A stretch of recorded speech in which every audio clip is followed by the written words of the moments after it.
The emergency sirens wailed through the corridors of Zenith Academy, the most prestigious interspecies educational institution in the Galactic Federation. Red warning lights bathed the polished metal walls as blast doors slammed shut with thunderous finality.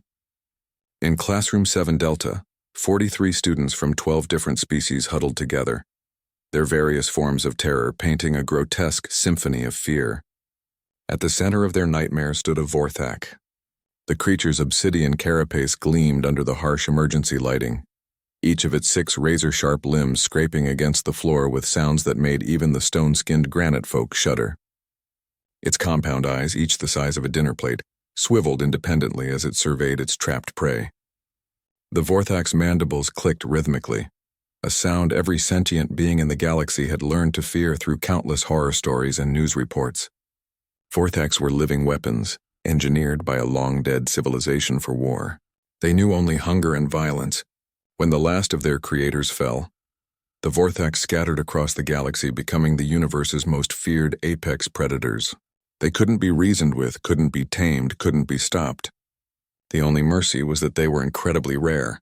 Until today, Zephyr, a young Celestian whose blue skin had turned pale with terror, pressed herself against the far wall next to her study partner, Kronx, a normally brave Duranian whose rocky exterior was now trembling like a fault line before an earthquake. Near them, the insectoid Chitauri students had instinctively formed a defensive cluster, their natural armor providing little comfort against what they faced.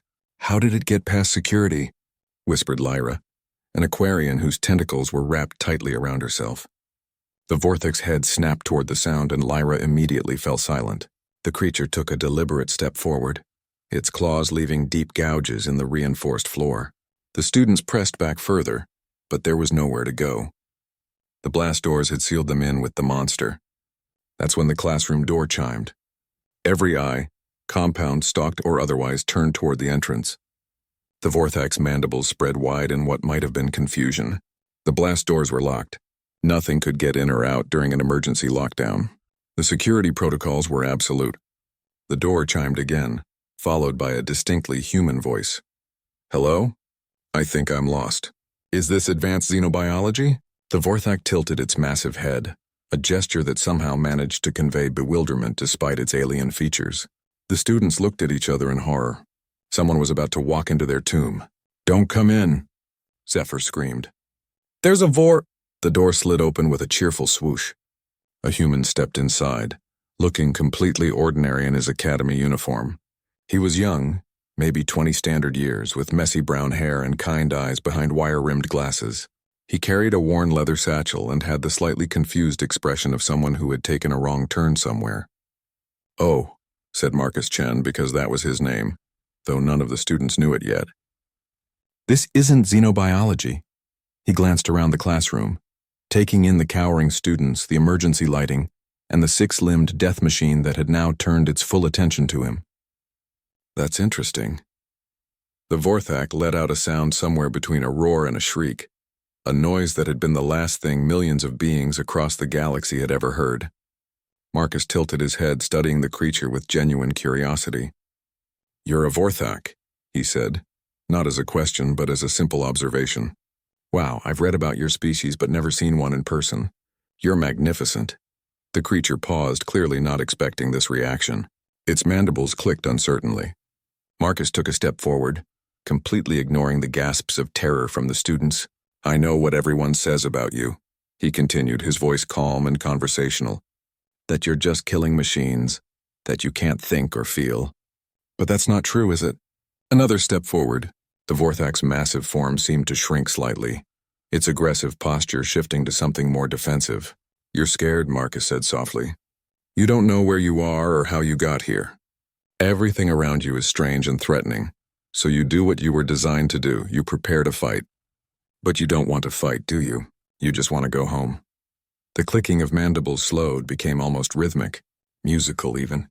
"That's what I thought," Marcus said, and did something that made every other being in the room question his sanity. He sat down on the floor, making himself smaller and less threatening. "You're trying to communicate. That clicking pattern, it's not random, is it? It's language." The Vorthak took a hesitant step forward, then another. Its compound eyes focused entirely on the human who showed no fear, only patience and understanding. Marcus reached slowly into his satchel and pulled out a small device, a standard translation matrix used in xenolinguistics classes. He adjusted several settings and set it on the floor between them. "Let's try this," he said. "Click once for yes, twice for no. Are you hurt? 2 clicks, no. Are you lost? 1 click, yes." The students watched in stunned silence as their worst nightmare became a conversation. Marcus continued his patient questioning, using the translation matrix to build a basic communication protocol. Within minutes, he had established that the Vorthak had been transported here accidentally during a routine cargo transfer.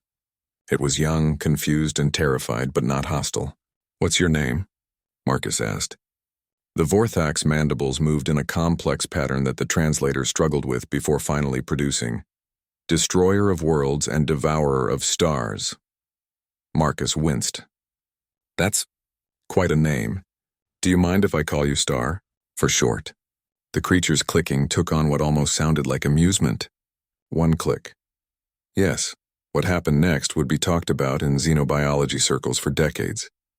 Marcus, still sitting calmly on the floor, began teaching an apex predator how to interact peacefully with other species.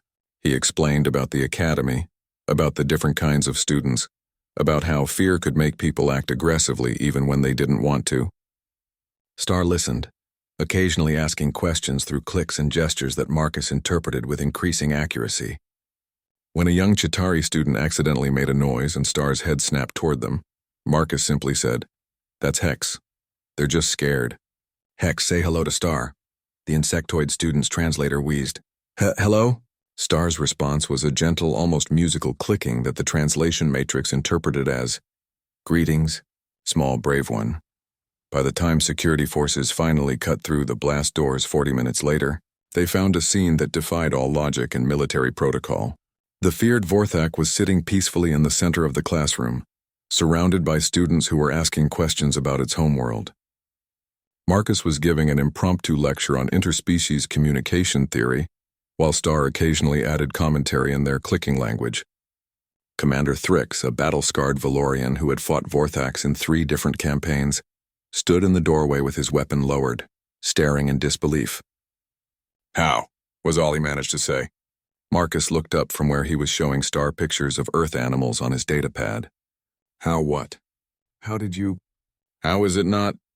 The commander gestured helplessly at the peaceful scene. "Oh, you mean Star," Marcus said. "They're actually really nice once you get to know them.